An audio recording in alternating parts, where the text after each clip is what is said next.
Assalamualaikum warahmatullahi wabarakatuh. Kami dari kelompok materi targeting and positioning. Sebelumnya, perkenalkan nama saya Ratu Dias Brilian Maharani dengan akhiran NIM 2065. Saya Tari Sabrina Fala dengan akhiran NIM 2068. Saya Yeni Puspita dengan akhiran NIM 2017. Yang pertama, definisi targeting yang akan dijelaskan oleh teman saya. Yang pertama yaitu definisi targeting.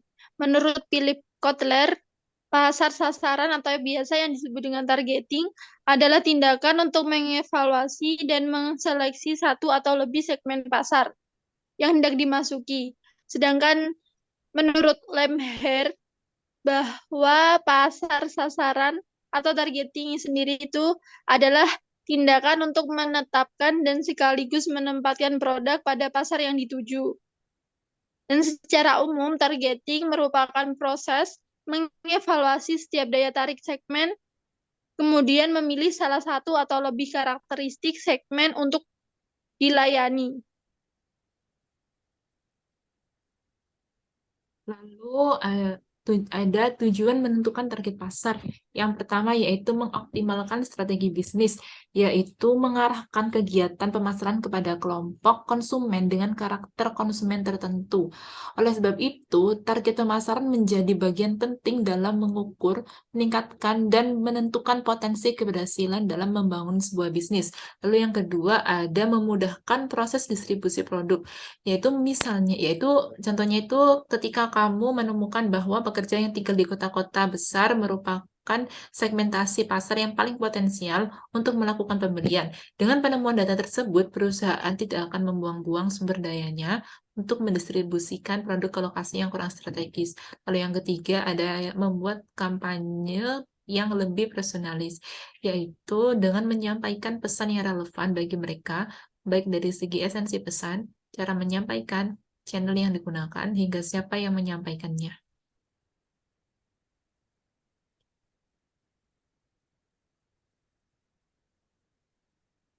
Lalu selanjutnya ada cara menentukan target pasar. Yang pertama ada kumpulkan data yang sudah ada. Nah, data sendiri ini dapat diperoleh dari berbagai sumber, mulai dari followers media sosial, e-commerce, atau pengunjung blog.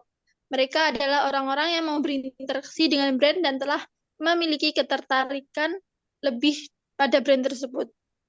Yang kedua, riset kompetitor. Nah, riset kompetitor ini juga dapat membantu kamu mengidentifikasi siapa target pasar yang lebih tepat. Lalu yang ketiga ada cari tahu keunggulan produkmu. Nah, misalnya kamu sedang berusaha menjual produk skincare. Brand A juga menjual produk yang serupa. Namun, kamu baru menyadari kelebihan produkmu dibandingkan brand A, yaitu dapat digunakan oleh remaja dengan kulit sensitif tanpa menimbulkan iritasi. Nah, padahal sebelumnya brandmu hanya merasa bahwa kelebihan skincare tersebut adalah mudah dibeli di mana saja, harganya terjangkau dan tersedia di berbagai ukuran. Nah, kelompok remaja dengan kulit sensitif itu bisa dapat kamu jadikan sebagai tambahan target pasar. Lalu yang terakhir ada buat target market statement. Nah, dokumen yang satu ini penting untuk dibuat agar brand kamu dapat menerapkan strategi brand positioning yang lebih tepat.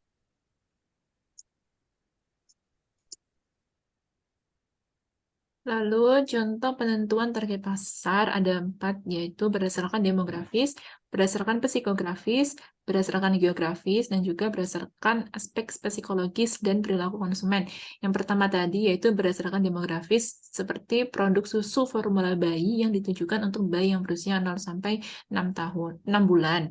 Lalu sepatu hak tinggi yang ditujukan untuk wanita usia 18 sampai 35 tahun, atau paket wisata yang ditujukan untuk lansia yang mencari liburan yang santai dan nyaman. Lalu yang kedua berdasarkan psikografis, yaitu contoh yaitu seperti produk kosmetik organik yang ditujukan untuk konsumen yang peduli dengan lingkungan dan kesehatan, produk olahraga outdoor yang ditujukan untuk konsumen yang aktif dan gemar berpetualang, atau produk makanan sehat yang ditujukan untuk konsumen yang mengikuti pola makan vegetarian. Lalu yang ketiga ada yang berdasarkan geografis, yaitu produk pakaian hangat yang ditujukan untuk konsumen yang tinggal di daerah yang memiliki iklim dingin dan salju. Produk perawatan kulit yang ditujukan untuk konsumen yang tinggal di daerah yang memiliki iklim kering, atau produk pariwisata yang ditujukan untuk konsumen yang ingin mengeksplorasi destinasi di wilayah Asia Tenggara. Lalu yang keempat ada berdasarkan aspek psikologis dan perilaku konsumen, yaitu produk ramah lingkungan yang ditujukan untuk konsumen yang peduli dengan kesehatan dan lingkungan, produk elektronik yang ditujukan untuk konsumen yang gemar bermain game dan mengikuti tren teknologi, atau produk makanan sehat yang ditujukan untuk memperhatikan kesehatan dan memiliki kebiasaan makanan yang sehat. Selanjutnya, ada definisi positioning. Tahapan positioning dapat diartikan menentukan bagaimana produk atau brand kamu direpresentasikan dalam benak pelanggan potensial. Tujuannya tentu agar produk atau brand kamu dilihat lebih unggul dari kompetitor. Terus ada tujuan positioning. Yang pertama yaitu menempatkan dan memposisikan produk pada pasar sehingga produk tersebut tampak berbeda dan menjadi terpisah dengan merek pesaing. Yang kedua, memposisikan produk sehingga dapat menyampaikan beberapa hal keunikan produk kepada pelanggan. Yang ketiga, mencapai hasil yang diharapkan oleh perusahaan yang meliputi pemenuhan kebutuhan segmen pasar yang lebih spesifik, membatasi kemungkinan terjadinya perubahan yang mendadak pada penjualan, dan untuk menciptakan keyakinan pelanggan pada merek yang ditawarkan.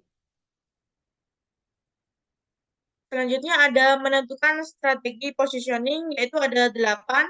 Yang pertama, menentukan produk pasar yang relevan. Yang kedua, pendataan kebutuhan pelanggan. Yang ketiga, mengidentifikasi pesaing. Yang keempat, menentukan standar evaluasi.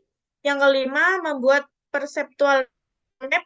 Yang keenam, mengidentifikasi kesenjangan posisi. Yang ketujuh, merencanakan dan melaksanakan strategi positioning. Dan yang kedelapan, memantau posisi. Sekian dari kelompok kami. Wassalamualaikum warahmatullahi wabarakatuh.